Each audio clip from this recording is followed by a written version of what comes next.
Welcome back everyone. नमस्ते सभी को। आज का टेस्ट योगा श्रृंखला महर्षि घिरंद में हम जारी रखेंगे। आंतरिक अंगों को व्यवस्थित करने, विकार रहित बनाने की क्रियाओं को जानने के प्रयास। तो पहली क्रिया है धौती क्रिया। धौती में अमाशय और अन्न नलिका की सफाई होती है, यानी कि स्टमक रीजन और ईसोफेगस। यह सफाई पानी से भी कर सकते हैं, कपड़े से भी कर सकते हैं और वायु से भी कर सकते हैं। इस अभ्यास से अमाशय के दोष दूर हो जाते हैं। अपच की बीमारी तथा पेट से संबंधित अन्य बीमारियां जैसे कब्ज, अम्लता इत्यादि धौती की क्रिया से ठीक हो जाती हैं। अब दूसरी क्रिया का नाम है वस्ती क्रिया। यह एक यौगिक एनिमा है। गुदा द्वार से जल खींचना, कुछ समय तक उसे अपने शरीर के भीतर अर्थात बड़ी आंत में, लार्ज इंटेस्टाइन में रखना।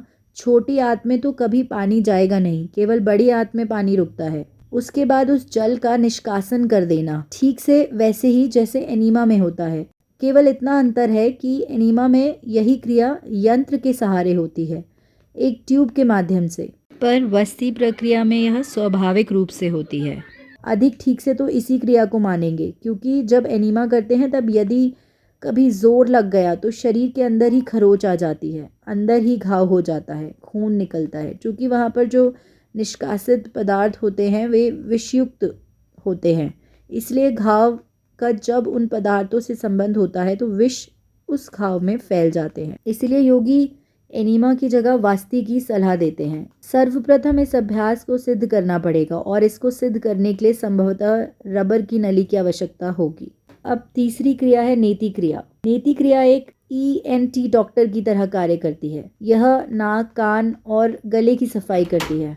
यह एक बहुत ही सरल क्रिया है। एक नासिका रंध्र से पानी डालना है और दूसरी से निकालना है। जिन लोगों ने नेति का अभ्यास किया है वे इसका लाभ जानते हैं।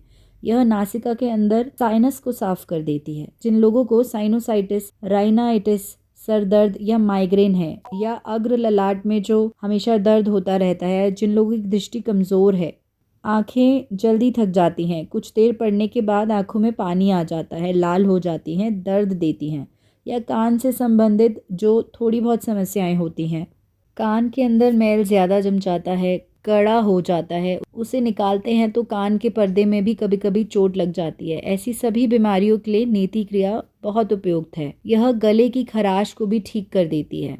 अब चौथी क्रिया है नौली क्रिया, जिसे लौलिकी भी कहते हैं। यह उदरस्थ अंगों की मालिश तथा उन्हें बल प्रदान करने वाली शक्तिशाली विधि है। लौलिकी का अभ्यास बहुत ही उपयोगी है। अपचन, भूख की न्यूनता, भूख कम लगना या पेट में कीड़े होने पर इसका अभ्यास करना चाहिए। वायु दोष को दूर करने के लिए भी यह बहुत उपयोगी अभ्यास है। अब पांचवी क्रिया है त्राटक। आँखों और तंत्रिका तंत्र के अंगीय एवं कार्यात्मक विकारों को दूर करने के लिए यह अभ्यास बहुत उपयोगी है। यदि किसी अंग में, आँखों में या तंत्रिका तंत्र में कुछ विकार उत्पन्न हो जाते हैं, जैसे बहुत से लोगों को टिक टिक होती है, ब्लिंकिंग होती है, कभी कभी हाथ एकदम हिल जाता है, कभी कभी एक आँख की पलक हमेशा जल्दी जल्दी झपकती रहती है, जिसे अनियंत्रित तंत्रिका क्रिया कहते हैं। इसके लिए त्राटक बहुत उपयोगी है। त्राटक के अभ्यास से निकट दृष्टि दोष, दूर दृष्टि दोष, मायोपिया या आंखों से संबंधित कोई भी दोष स्वस्थ शरीर में बहुत हद तक नियंत्रित रखे जा सकते हैं। यह भी देखा गया है कि केवल त्राटक के अभ्यास से बहुत से लोगों का चश्मा उतर जाता है। अब छठी क्रिया है कपालभाति। यह फेफड़ों का अभ्यास है। इससे फेफड़ों से संबंधित दोष दूर होते हैं। वायु नली तो विकार रहित बनती ही है, रक्त भी शुद्ध होता है, क्योंकि हम अधिक मात्रा में ऑक्सीजन भीतर ले जाते हैं। स्नायविक अव्यवस्था और मस्तिष्क रोग में भी कपालभाति लाभदायक है। जिन लोगों की याददाश्त कम होती है उनके लिए भी यह उपयोगी है। अमेरिका के एक विश्वविद्यालय में अनुसंधान से यह पाया गया है कि पवन मुक्तासन और कपालभाति प्राणायाम के अभ्यास से वृद्ध जनों की याददाश्त या स्मृति को मात्र 6 महीने के निरंतर अभ्यास से लौटाया जा सकता है। यहाँ तक सुनने के लिए धन्यवाद। अब कल जारी रखेंगे।